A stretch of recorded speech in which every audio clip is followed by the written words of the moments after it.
الله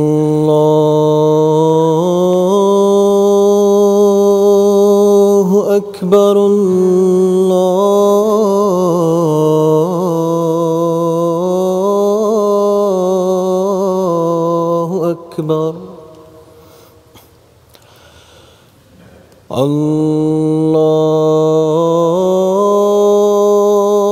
الله أكبر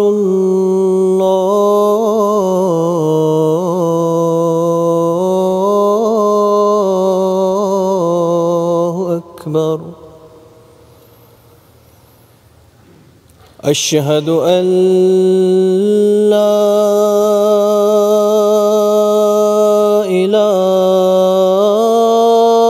إله إلا الله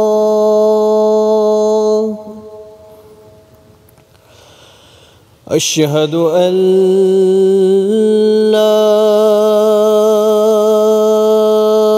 إله إلا الله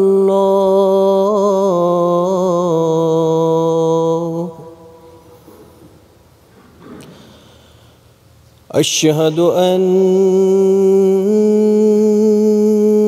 محمدًا رسول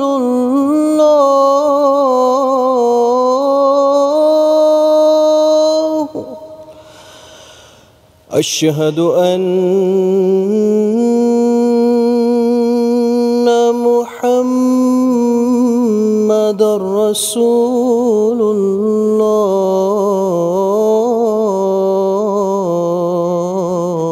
الله حي على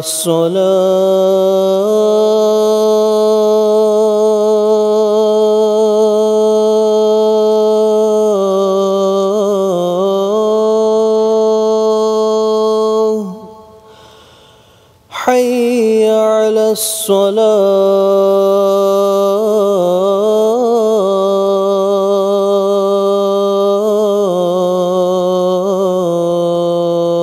الصلاة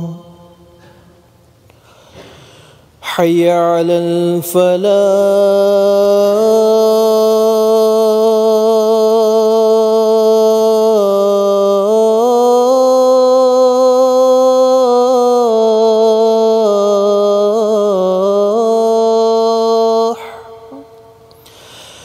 حي على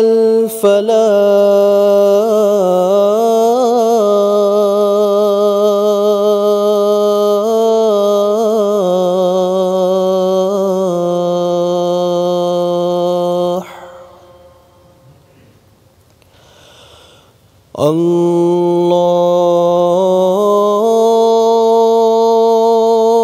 الله أكبر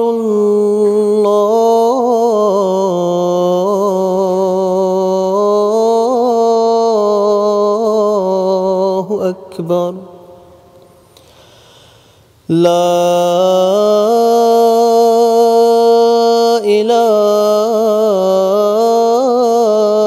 إله إلا الله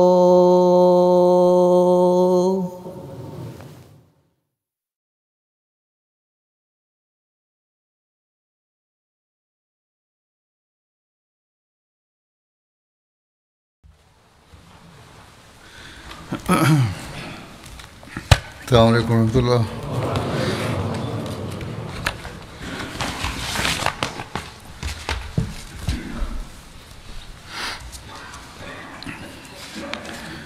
أشهد أن لا إله إلا الله وحده لا شريك له وأشهد أن محمدا عبده ورسوله أما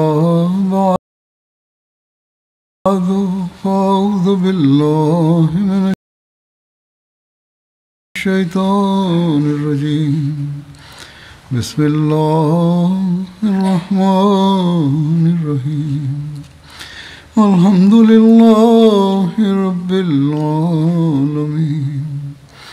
الرحمن الرحيم مالك يوم الدين إياك نعبد وإياك نستعين اهدنا الصراط المستقيم صراط الذين أنعمت عليهم غير المغضوب عليهم ولا الضالين.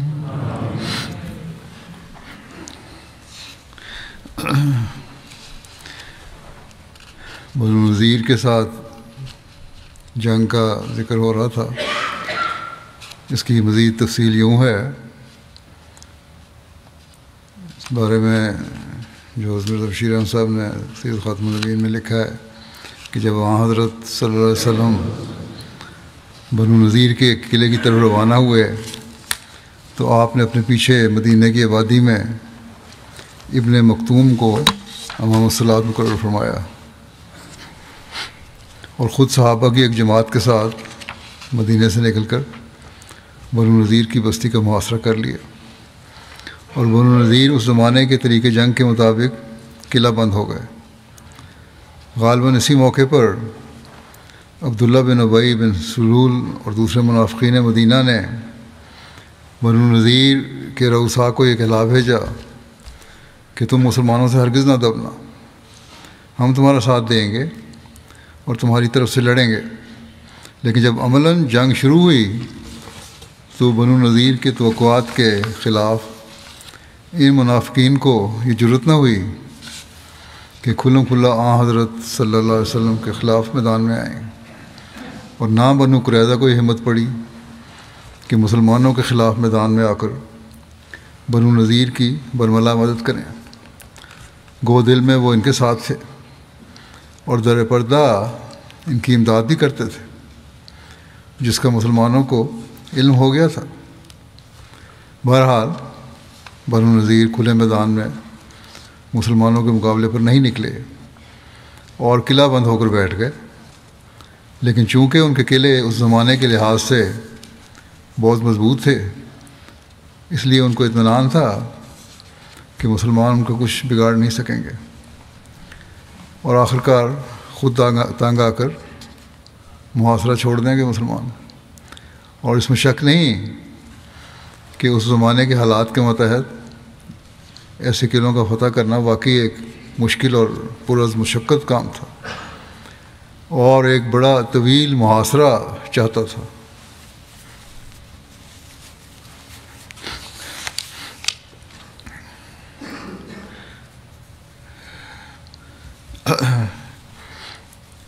بہرحال رسول اللہ صلی اللہ علیہ وسلم وہاں گئے. آپ صلی اللہ علیہ وسلم نے بنو نذیر کا محاصرہ جاری رکھا. یہ محاصرہ 6 دن اور ایک روایت کے مطابق 15 دن تک رہا. اس کے علاوہ 20 اور 23 دنوں کے اقوال بھی مروی ہیں. یہ بھی لوگ کہتے ہیں کہ 20 دن یا 23 دن بھی رہا. دوران محاصرہ رسول اللہ صلی اللہ علیہ وسلم نے چند درخت کاٹنے اور جلانے کا حکم دیا، کیونکہ یہود قلعوں کی فصیلوں سے تیر اور پتھر برسا رہے تھے اور یہ درخت ان کے لیے دفاعی حیثیت رکھتے تھے.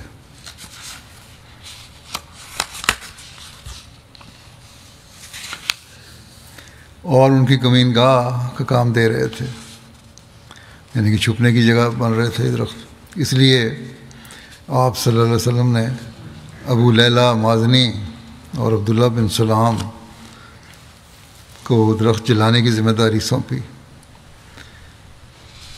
یہ جنگی یا دفاعی ضرورت کے لیے کیا گیا تھا، نہ کہ صرف باغ اجاڑنے کے لیے۔ ابو لیلہ، کیونکہ اسلام میں درختوں کو کاٹنا تو منع ہے، ابو لیلہ مازنی، یہ لکھا ہے آگے اس میں کہ ابو لیلہ مازنی ان کے اجوا کے کھجوروں کے درختوں کو آگ لگا رہے تھے، اور عبداللہ بن سلام اجوا کے علاوہ دیگر کھجوروں کے درخت جلا رہے تھے۔ لیکن روایات میں یہ بھی ہے کہ گھٹیا قسم کی کھجوروں کو جلایا گیا، اس کی تفصیل بیان کروں گا میں۔ بہرحال جو اس روایت میں لکھا ہے وہ یہی ہے کہ حضرت ابو لیلہ کہنے لگے کہ یہ درخت ان کا قیمتی سرمایہ ہے، یہ جلانے سے انہیں زیادہ رنج ہوگا، یہودیوں کو اس کا رنج ہوگا کیونکہ یہ سرمایہ ہے ان کا۔ حضرت عبداللہ بن سلام نے کہا اللہ ان کے اموال کو نبی کریم صلی اللہ علیہ وسلم کے لیے مال غنیمت بنائے گا۔ عبداللہ بن سلام کے اس فکرے سے بھی یہ ظاہر ہوتا ہے کہ اجوا کھجور کے درخت جو کارآمد درخت تھے وہ نہیں جلائے گئے تھے، جو دوسرے درخت جلائے گئے تھے۔ انہوں نے کہا کہ اجوا سب سے بہتر مال ہے، اور انہوں نے کہا کہ یہ آن وسلم کے کام آئے گا۔ یہود نے جب ان درختوں کو آگ میں جلتے دیکھا تو ان کی عورتیں اپنے گریبان چاک کرنے لگیں، منہ پر تماچے مارنے لگیں اور واویلا کرنے لگیں۔ پھر یہود نے فوراً پیغام بھیجا، اے محمد، آپ تو بڑی عزت اور شرف کے حامل ہیں، آپ فساد سے منع کرنے والے اور فساد کی ہر صورت کو ناپسند کرتے ہیں۔ اب آپ خود ہی یہ کام کر رہے ہیں، لیکن جیسا کہ بیان ہو چکا ہے کہ یہ درخت ان کے لیے کمین گاہ کا کام، دفاعی کام دے رہے تھے، اس لیے ان کے اس دفاع کو ختم کرنا ضروری تھا۔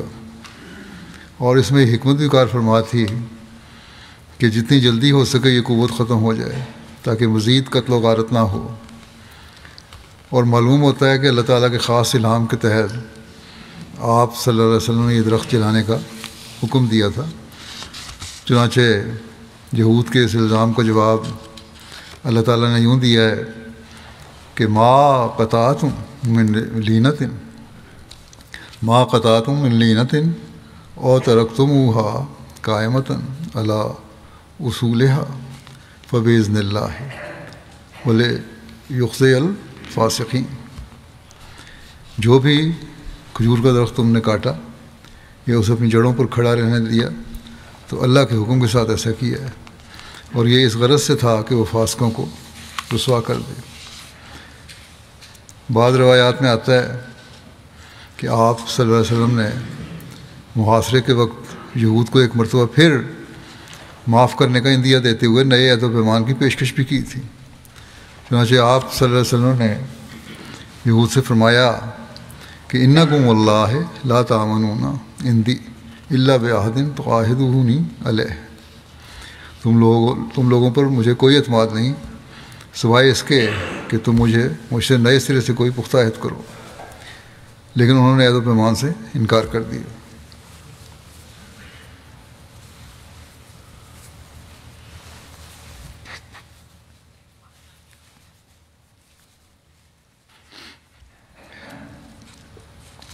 یہود مال کے سب سے زیادہ حریص ہوتے ہیں۔ جب ان کے قیمتی درخت جلائے گئے تو انہوں نے فوراً گھٹنے ٹیک دیے اور علاقہ چھوڑنے پر راضی ہو گئے۔ مرزا بشیر احمد صاحب اس بارے میں لکھتے ہیں کہ کئی دن تک، یہ ایک سیرت کا حوالہ دیا ہے کتاب کا میں نے، اب مرزا بشیر احمد صاحب کی جو سیرت ہے اس کے حوالے سے بات کرتا ہوں۔ کئی دن تک کہ لکھتے ہیں کئی دن تک مسلمان برابر محاصرہ کیے رکھے لیکن کوئی نتیجہ نہ نکلا۔ جب محاصرے پر چند دن گزر گئے اور کوئی نتیجہ نہ نکلا اور بنو نذیر بدستور مقابلے پر ڈٹے رہے تو حضرت صلی اللہ علیہ وسلم نے حکم صادر فرمایا کہ بنو نذیر کے ان کھجوروں کے درختوں میں سے جو قلعوں کے باہر تھے بعض درخت کاٹ دیے جائیں۔ یہ درخت جو کاٹے گئے لینا قسم کی کھجور کے درخت تھے، جو ایک ادنا قسم کی کھجور تھی، جس کا پھل عموماً انسانوں کے کھانے کے کام نہیں آتا تھا، اور اس حکم میں منشا یہ تھا کہ تا ان درختوں کو کٹتا دیکھ کر بنو نذیر مرعوب ہو جائیں اور اپنے قلعوں کے دروازے کھول دیں، اور اس طرح چند درختوں کے نقصان سے بہت سی انسانی جانوں کا نقصان اور ملک کا فتنہ و فساد رک جائے۔ چنانچہ یہ تدبیر کارگر ہوئی، اور ابھی صرف 6 درخت ہی کاٹے گئے تھے کہ بنو نذیر نے غالباً یہ خیال کر کے کہ شاید مسلمان ان کے سارے درخت ہی جن میں پھلدار درخت بھی شامل تھے کاٹ ڈالیں گے، آہو پکار شروع کر دی۔ حالانکہ جیسا کہ قرآن شریف میں تشریح کی گئی ہے، صرف بعض درخت اور وہ بھی لینا قسم کے درخت کاٹنے کی اجازت تھی، اور باقی درختوں کے محفوظ رکھنے کا حکم تھا، اور ویسے بھی عام حالات میں مسلمانوں کو دشمن کے پھلدار درخت کاٹنے کی اجازت نہیں تھی۔ بہرحال یہ تدبیر کارگر ہوئی، اور بنو نذیر نے مرعوب ہو کر 15 دن کے محاصرے کے بعد اس شرط پر قلعے کے دروازے کھول دیے کہ ہمیں یہاں سے اپنا ساز و سامان لے کر امن و امان کے ساتھ جانے دیا جائے۔ یہ وہی شرط تھی جو حضرت صلی اللہ علیہ وسلم خود پہلے پیش کر چکے تھے، اور چونکہ آپ کی نیت محض قیام امن تھی، آپ نے مسلمانوں کی اس تکلیف اور ان اخراجات کو نظر انداز کرتے ہوئے جو اس مہم میں ان کو برداشت کرنے پڑے تھے، اب بھی بنو نذیر کی اس شرط کو مان لیا، اور حضرت محمد بن مسلمہ کو مقرر فرمایا کہ وہ اپنی نگرانی میں بنو نذیر کو امن و امان کے ساتھ مدینہ سے روانہ کر دیں۔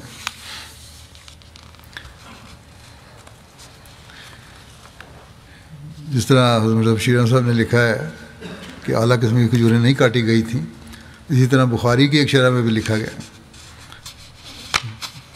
اس کی یہ روایت ہے، ان کی تفصیل میں لکھا ہے کہ روایات کی تفصیل میں جائیں تو اول تو جن کھجوروں کو جلایا گیا تھا وہ اعلیٰ قسم کی کھجور نہیں تھی، بلکہ معمولی اور ردی قسم کی کھجور تھی جو بالعموم لوگوں کو غذا کے طور پر بھی استعمال نہیں ہوتی تھی، اور صرف 6 درخت جلائے گئے تھے، جیسا کہ سیرت خاتم النبیین میں بھی ذکر ہوا ہے۔ یہود کی بے بسی اور ان کی خود جلا وطنی کی درخواست کرنے کے بارے میں مزید یوں لکھا ہے کہ مسلمانوں نے اس قبیلے کے یہود کے درخت جلا کر انہیں مزید گھبراہٹ میں ڈال دیا۔ اللہ تعالیٰ نے ان کے دلوں میں رعب بھر دیا، ان کے حوصلے ٹوٹ گئے اور وہ ہتھیار ڈالنے پر آمادہ ہو گئے۔ انہوں نے رسول اللہ صلی اللہ علیہ وسلم کو کہلا بھیجا کہ ہم مدینے سے نکلنے کو تیار ہیں، آپ ہمیں پرامن جلا وطنی کا موقع دیں۔ آپ صلی اللہ علیہ وسلم نے ان کی درخواست منظور فرمائی اور حکم دیا کہ مدینے سے نکل جاؤ، تمہاری جانیں محفوظ رہیں گی، تمہارے اونٹ جو سامان اٹھا سکیں وہ بھی لے جاؤ سوائے اسلحے کے۔ اسلام اور حضرت صلی اللہ علیہ وسلم پر جنگ اور قتل و غارت، مال غنیمت حاصل کرنے وغیرہ کے الزامات لگانے والوں کو دیکھنا چاہیے کہ اب باوجود اس کے کہ حضرت صلی اللہ علیہ وسلم نے ان یہود پر گرفت حاصل کر لی تھی، اور یہود بھی وہ کہ جو مسلسل عہد شکنی کے مرتکب ہوتے رہے، وہ لوگ جو متعدد مرتبہ نبی کریم صلی اللہ علیہ وسلم کے جو کہ ریاست مدینہ کے سربراہ بھی تھے، ان کو قتل کرنے کی مذموم سازشیں اور کوششیں کر چکے تھے، اور اب ہتھیار بند ہو کر باقاعدہ بغاوت اتر آئے ہیں۔ اور اس محاصرے کے دوران بھی ایک بار آپ صلی اللہ علیہ وسلم نے عصر نو، معاہدہ اور صلح کی پیشکش کی تھی، جسے نہایت تکبر سے انہوں نے ٹھکرا دیا تھا، اور اب آخر کار جب نبی اکرم صلی اللہ علیہ وسلم نے ان پر قابو پا لیا تو ان کو جتنی بھی سخت سے سخت سزا دی جاتی تو وہ روا تھی، لیکن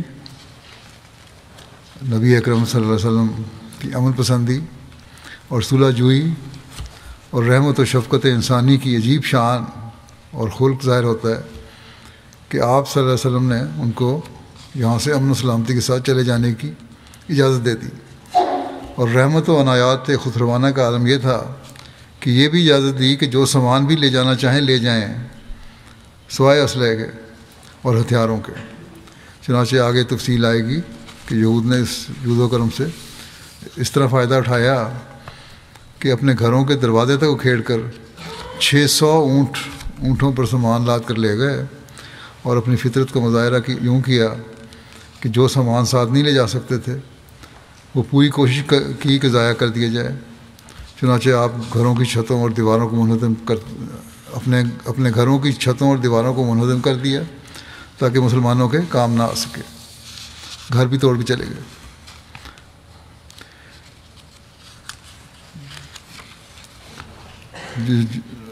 جلا وطنی کے لیے جو شرائط رکھی گئی تھیں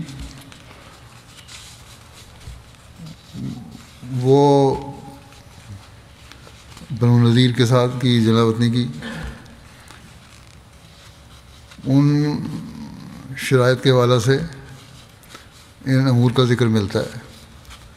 نمبر 1، بنو نذیر کے یہود مدینہ منورہ کے علاقے سے جہاں چاہیں کوچ کریں۔ پہلی بات یہ مدینہ چھوڑ دیں بنو نذیر کے لوگ، باقی جہاں چلے جائیں، جہاں مرضی جائیں چلے جائیں۔ یہود مدینہ منورہ سے جلا وطن ہونے کے وقت مکمل طور پر بغیر ہتھیار ہوں گے۔ ہتھیاروں کے سوا یہود جس قدر اپنے اموال اپنے اونٹوں پر لے جا سکتے ہیں وہ لے جائیں۔ نمبر 4 یہ کہ یہود کے مقدور بھر اموال اٹھا لینے کے بعد ان کے جو منقولہ اور غیر منقولہ اموال بچ جائیں گے وہ مسلمانوں کی ملکیت ہوں گے۔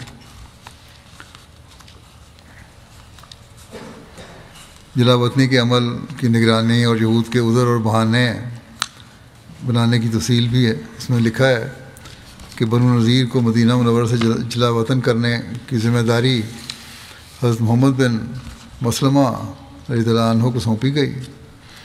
اس وقت یہود نے ایک اور عذر کیا کہ یہاں کے بہت سے لوگ ہمارے مقروض ہیں، وہ قرض انہیں مقررہ مدت کے بعد ادا کرنا ہے، ان کا کیا بنے گا؟ ان کا مقصد تھا کہ ہمیں مدینہ میں ٹھہرنے کا مزید موقع مل جائے۔ رسول اللہ صلی اللہ علیہ وسلم نے فرمایا تم سود ختم کر کے قرض کی رقم کم کر دو اور جلدی کرو۔ ٹھیک ہے، قرض تمہیں واپس مل جاتا ہے، بشرطے کہ تم سود ختم کرو، لیکن جلدی یہاں سے آؤ۔ ابو رافع سلام بن ابی حقیق نے حضرت اسید بن حضیر سے 120 دینار لینے تھے، چنانچہ اس نے 40 دینار سود ختم کر کے اصل در 80 دینار وصول کر لیے۔ اس طرح اور بہت سارے دوسرے لوگ بھی ہوں گے۔ جب رسول اللہ صلی اللہ علیہ وسلم نے جلا وطنی کی شرائط عائد کیں تو ابو رافع سلام بن ابی حقیق نے ہوئی بن اخطب سے کہا کہ تیرا برا ہو، اسلام قبول کر لے اس سے پہلے کہ اس سے بھی بدتر انجام بھگتنا پڑے۔ ہوئی نے کہا اس سے بدتر انجام کیا ہو سکتا ہے؟ ابو رافع نے کہا کہ ہمارے بال بچوں کو قید کر لیا جائے گا، ہمارے بہادر قتل ہوں گے اور ہمارے اموال مسلمانوں کے قبضے میں چلے جائیں گے۔ آج مال چھوڑ کر جانیں بچانا آسان ہے، اگر ہم نے کوئی فتنہ کھڑا کیا تو اس کا انجام قتل اور قید ہوگا۔ ہوئی 1-2 دن اس فیصلے پر سوچتا رہا۔ جب یامین بن عمیر اور ابو سعد بن وہب نے اس کی کشمکش دیکھی تو ان میں سے ایک نے دوسرے سے کہا کہ بلا شبہ تمہیں پتہ ہے کہ محمد صلی اللہ علیہ وسلم اللہ کے رسول ہیں، تو کس چیز کا انتظار کر رہے ہو؟ ہم مسلمان ہو جائیں، پتہ تو ہے ہمیں، ہماری کتابوں سے ہی ثابت ہوتا ہے، تو بہتر ہے کہ مسلمان ہو جائیں، اس طرح ہمارے مال اور جانیں محفوظ ہو جائیں گی۔ چنانچہ وہ رات کی تاریکی میں اپنے قلعوں سے نکلے اور اسلامی لشکر میں آ گئے۔ انہوں نے اسلام قبول کر کے اپنی جان و مال محفوظ کر لی۔ اس طرح یہ 2 لوگ مسلمان ہوئے۔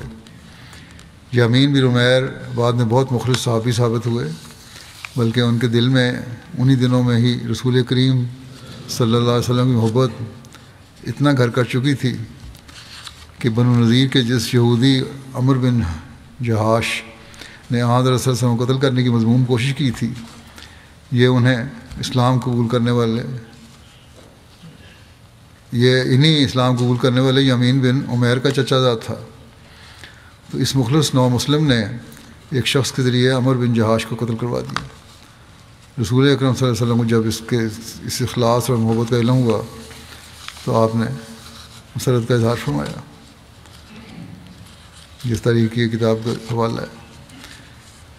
یہود کی جلا وطنی کی کیفیت کے بارے میں لکھا ہے کہ یہود نے جلا وطنی کے وقت اپنے اونٹوں پر عورتوں اور بچوں کے علاوہ اپنا وہ سامان بھی لاد لیا جو اونٹ لے جا سکتے تھے، صرف ہتھیار چھوڑ دیے۔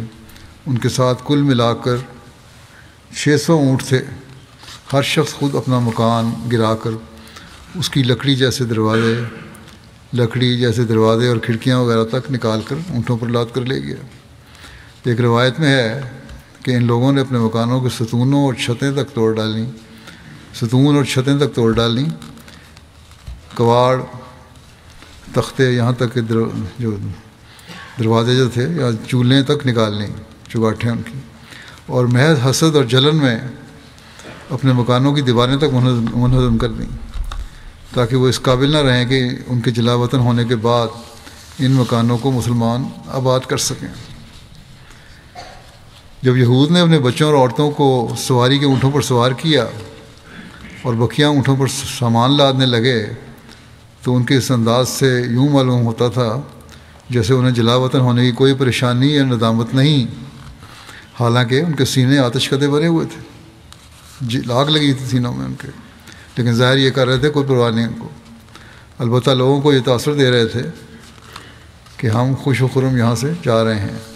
یہ لوگ پہلے بنو حارث بن خزرج کے علاقے سے گزرے اور جسر کے علاقے کو عبور کیا، پھر مدینہ منورہ کے بازاروں سے ان کا گزر ہوا۔ جسر بھی مدینہ کی ایک مارکیٹ تھی۔ بہرحال انہوں نے اپنی عورتوں کو بناؤ سنگھار کر کے ہودیوں پر بٹھا رکھا تھا، اونٹوں پر سوار کیا ہوا تھا، اور ساتھ گانے باجے پر ان کی کنیزیں ناچ بھی رہی تھیں۔ یہ لوگ اپنے مال اور ثروت کو لوگوں پر عیاں کر رہے تھے تاکہ لوگ ان پر رشک کریں۔ ابو رافع نے چمڑے سے بنے تھیلے کو سونے چاندی سے بھرا ہوا تھا، اسے اچھال کر کہہ رہا تھا کہ ہم نے یہ رقم انہی حالات کا مقابلہ کرنے اور فتح حاصل کرنے کے لیے رکھی ہے۔ ان کے جانے کی کیفیت یہ تھی کہ نغمے الاپے جا رہے تھے، شہنائیاں بج رہی تھیں، اشتعال انگیز اشعار زبان پر تھے اور رقص کیا جا رہا تھا، لیکن رسول اکرم صلی اللہ علیہ وسلم نے ان کی کم ظرفی کو نظر انداز کر دیا۔ یہ دیکھنے کے باوجود کوئی توجہ نہیں دی ان پہ۔ اگر ان کا واسطہ کسی دوسری قوم سے پڑتا تو شاید انہیں ستر پوشی کے لیے کپڑا بھی نہ دیا جاتا۔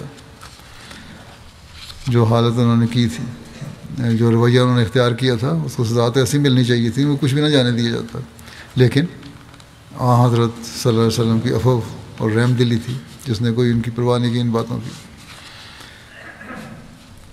بنو نذیر کا نیا مسکن کہاں بنا؟ اس بارے میں لکھا ہے کہ بنو نذیر کو جب جلا وطنی کا حکم ہوا تو ان کے لیے ضروری نہیں تھا کہ وہ سارے جزیرہ نمائے عرب سے نکل جائیں، بلکہ ضروری یہ تھا کہ وہ مدینہ منورہ سے نکل جائیں۔ صرف مدینہ سے نکالا گیا تھا، اور اس کے سوا جہاں چاہیں آباد ہو جائیں۔ چنانچہ ان میں سے کچھ تو شام کے علاقے ازریات کی طرف چلے گئے، اور اکثر نے خیبر کا رخ کیا۔ خیبر مدینہ منورہ سے تقریباً 96 میل دور ہے، اور یہ جزیرہ نمائے عرب میں پناہ گزین یہود کا اتنا بڑا مرکز تھا کہ اس میں مسلح جنگجوؤں کی تعداد 10,000 تھی۔ علاوہ ازیں وہاں یہود کے بہت سے قلعے بھی تھے، اور یہ علاقہ زرعی دولت سے مالا مال تھا۔ جزیرہ نمائے عرب کے تمام یہود بنو نذیر کی سیادت اور قیادت کے قائل تھے، کیونکہ یہ اپنے آپ کو حضرت ہارون علیہ السلام کی نسل قرار دیتے تھے۔ اس کے علاوہ وہ مالدار ہونے کے ساتھ ساتھ بہت زیادہ شاطر ذہنیت کے مالک تھے یہ بنو نذیر کے لوگ۔ چنانچہ جب بنو نذیر کے یہود خیبر چلے گئے تو وہاں یہود کی طاقت و قوت میں مزید اضافہ ہو گیا۔ ان میں بنو نذیر کے اکابر ہوئی بن اخطب، سلام بن ابی حقیق اور کنانہ بن روی جیسے لوگ تھے۔ خیبر کے یہود جنگی صلاحیت و مہارت میں ممتاز اور فائق تھے۔ جنگی لحاظ سے خیبر کے لوگ بڑے ماہر تھے، لیکن بنو نذیر کے یہود جنگ کی نسبت سیاسی بصیرت میں آگے تھے۔ سیاسی لحاظ سے بنو نذیر والے بہت ہوشیار تھے۔ خیبر میں قدم رکھتے ہی انہوں نے بڑی سہولت کے ساتھ اپنے آپ کو، یعنی بنو نذیر کے لوگوں نے بڑی سہولت کے ساتھ اپنے آپ کو سیادت و قیادت کے منصب پر فائز کر لیا، اور اس کے نتیجے میں خیبر مسلمانوں کے لیے بڑا جنگی محاذ بن گیا۔ بنو نذیر کے یہود کے ساتھ انصار کے بیٹوں کے جانے کے بارے میں بیان ہوا ہے کہ بنو نذیر میں سے کچھ لوگ مدینے سے نکل کر شام کے علاقے ازریات کی طرف چلے گئے۔ ان یہود میں کچھ انصاری مسلمانوں کے بیٹے بھی تھے، جن کی وجہ یہ تھی کہ اگر کسی انصاری عورت کی اولاد زندہ نہیں رہتی تھی تو اسلام لانے سے پہلے ان میں یہ دستور تھا کہ وہ عورت یہ منت مان دیا کرتی تھی کہ اگر اس کا بیٹا زندہ رہا تو وہ اس کو یہودی بنا دے گی۔ چنانچہ ایسے کئی لوگ تھے جو انصار کے بیٹے تھے مگر وہ یہودی بنا دیے گئے تھے۔ جب بنو نذیر کے لوگ جلا وطن ہونے لگے تو ان لڑکوں کے باپوں نے کہا کہ ہم اپنے بچوں کو ان کے ساتھ نہیں جانے دیں گے۔ اس پر اللہ تعالیٰ نے ان لوگوں کے لیے یہی نازل فرمائی۔ سیرت الحلبیہ میں یہ لکھا ہے، اللہ تعالیٰ نے کہا کہ لا اکراہ فی الدین، کہ دین میں کوئی جبر نہیں۔ حضرت مرزا بشیر احمد صاحب نے بھی اس بارے میں لکھا ہے کہ بنو نذیر بڑے ٹھاٹھ اور شان و شوکت سے اپنا سارا سامان، ساز و سامان، حتیٰ کہ خود اپنے ہاتھوں سے اپنے مکانوں کو مسمار کر کے ان کے دروازے اور چوکھٹیں اور لکڑی تک اکھیڑ کر اپنے ساتھ لے گئے، اور لکھا ہے کہ یہ لوگ مدینے سے اس جشن اور دھوم دھام کے ساتھ گاتے بجاتے ہوئے نکلے کہ جیسے ایک بارات نکلتی ہے۔ البتہ ان کا سامان حرب اور جائیداد غیر منقولہ یعنی باغات وغیرہ مسلمانوں کے ہاتھ آئے، اور چونکہ یہ مال بغیر کسی عملی جنگ کے ملا تھا، اس لیے شریعت اسلامی کی روح سے اس کی تقسیم کا اختیار خالصتاً رسول اللہ صلی اللہ علیہ وسلم کے ہاتھ میں تھا، اور آپ صلی اللہ علیہ وسلم نے یہ اموال زیادہ تر غریب مہاجرین میں تقسیم فرما دیے، جن کے گزارا جات کا بوجھ ابھی تک اس ابتدائی سلسلہ مواخات کے ماتحت انصار کی جائیدادوں پر تھا، اور اس طرح بالواسطہ انصار بھی اس مال غنیمت کے حصہ دار بن گئے۔ جب بنو نذیر محمد بن مسلمہ صحابی کی نگرانی میں مدینہ سے کوچ کر رہے تھے تو بعض انصار نے ان لوگوں کو ان کے ساتھ جانے سے روکنا چاہا جو در حقیقت انصار کی اولاد سے تھے، مگر انصار کی منت ماننے کے نتیجے میں یہودی ہو چکے تھے، اور بنو نذیر ان کو اپنے ساتھ لے جانا چاہتے تھے، لیکن چونکہ انصار کا یہ مطالبہ اسلامی حکم لا اکراہ فی الدین یعنی دین کے معاملے میں کوئی جبر نہیں ہونا چاہیے کے خلاف تھا، اس لیے آن حضرت صلی اللہ علیہ وسلم نے مسلمانوں کے خلاف اور یہودیوں کے حق میں فیصلہ کیا اور فرمایا کہ جو شخص بھی یہودی ہے اور جانا چاہتا ہے ہم اسے روک نہیں سکتے۔ البتہ بنو نذیر میں سے 2 آدمی خود اپنی خوشی سے مسلمان ہو کر مدینہ میں ٹھہر گئے، جیسا کہ پہلے ذکر ہو چکا ہے۔ ایک روایت آتی ہے کہ آن حضرت صلی اللہ علیہ وسلم نے بنو نذیر کے متعلق یہ فیصلہ کیا تھا کہ وہ شام کی طرف چلے جائیں، یعنی عرب میں نہ ٹھہریں، لیکن باوجود اس کے ان کے بعض سردار مثلا سلام بن ابی الحقیق اور کنانہ بن ربیع اور حیی بن اخطب وغیرہ اور ایک حصہ عوام کا بھی حجاز کے شمال میں یہودیوں کی مشہور بستی خیبر میں جا کر مقیم ہو گیا، اور خیبر والوں نے ان کی بڑی آؤ بھگت کی۔ یہ لوگ بالآخر مسلمانوں کے خلاف خطرناک فتنہ انگیزی اور اشتعال جنگ کا باعث بنے۔ بنو نذیر سے حاصل ہونے والا مال جو تھا وہ مال فے کہلاتا ہے۔ اس کی تقسیم کس طرح ہوئی، اس بارے میں لکھا ہے کہ قبیلہ بنو نذیر کے کوچ کرنے کے بعد ان کا اسلحہ، باغات، زمینیں اور مکانات رسول اللہ صلی اللہ علیہ وسلم نے اپنے قبضے میں لے لیے۔ ہتھیاروں میں 50 خود، 25 زرہیں اور 340 تلواریں تھیں۔ یہ مسلمانوں کو ملنے والا پہلا مال فے تھا۔ مال فے وہ ہوتا ہے جو کفار سے جنگ کے بغیر حاصل ہو جائے۔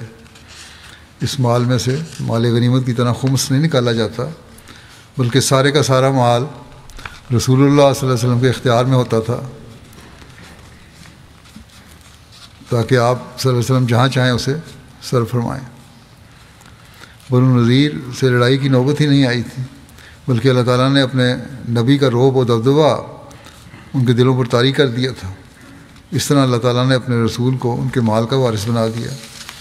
یہ مال فے تھا۔ آپ صلی اللہ علیہ وسلم نے ان کے تمام ساز و سامان کو مسلمانوں میں تقسیم کر دیا تاکہ وہ اس سے نیکی کے کاموں میں خرچ کریں۔ اس کے متعلق ارشاد باری تعالیٰ ہے کہ وما افاء اللہ علی رسولہ منہم فما وجفتم علیہ علیہ من خیل ولا رکاب ولکن اللہ یسلط رسولہ علی من یشاء واللہ علی کل شیء قدیر۔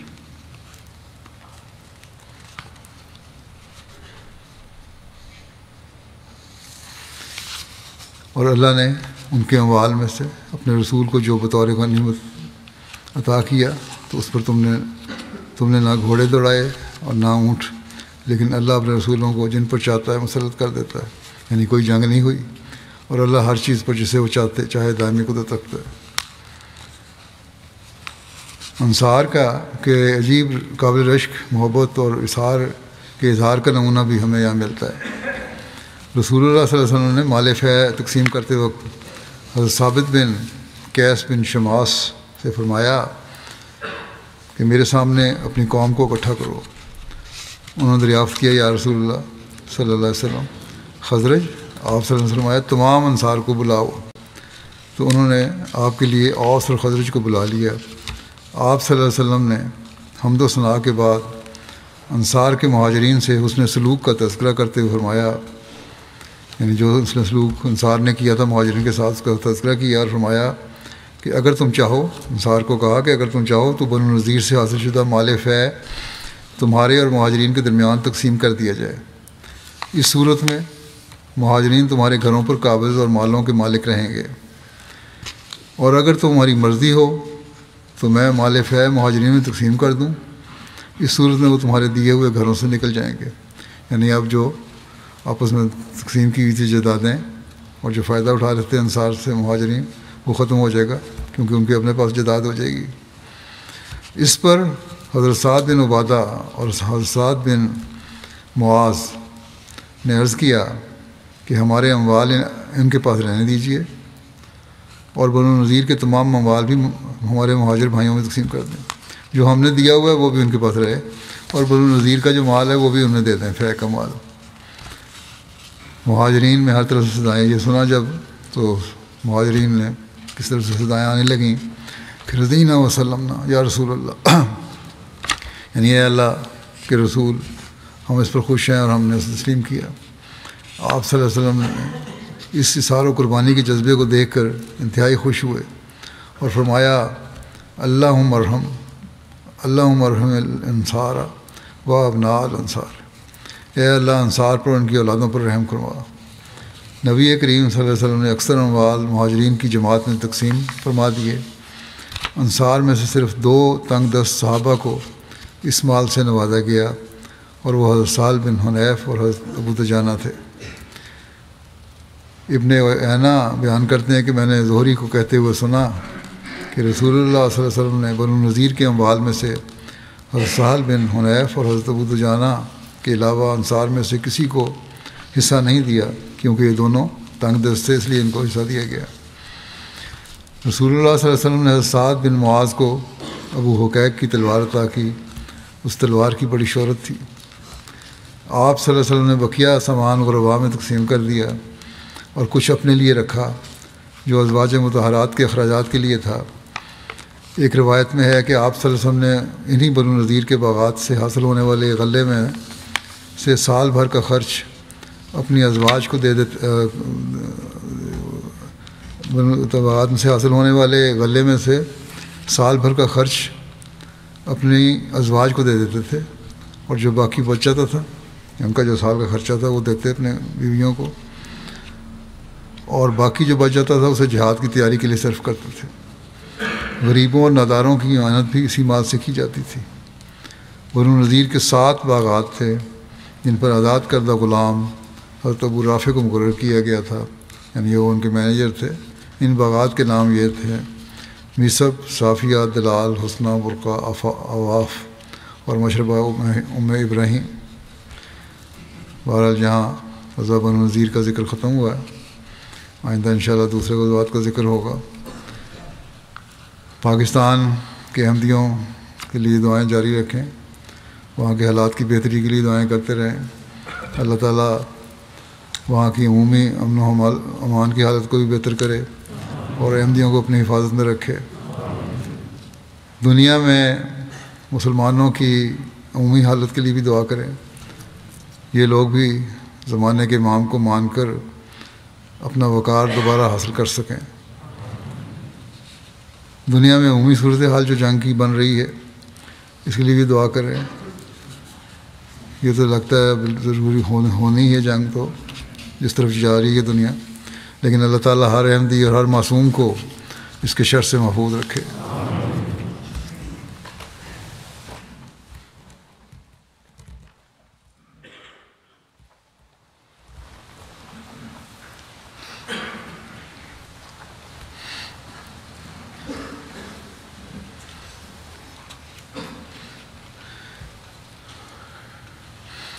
الحمد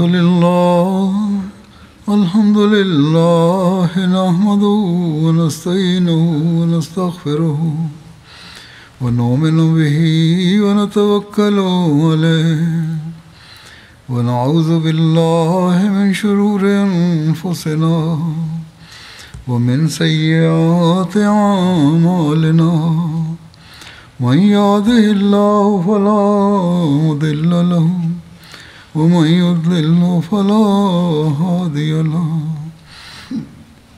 ونشهد أن لا إله إلا الله ونشهد أن محمدا عبده ورسوله عباد الله رحمكم الله إن الله يأمر بالعدل والإحسان وإيتاء ذي القربى وينهى عن الفحشاء والمنكر والبغي يعظكم لعلكم تذكرون اذكروا الله يذكركم وادعوه يستجب لكم ولذكر الله أكبر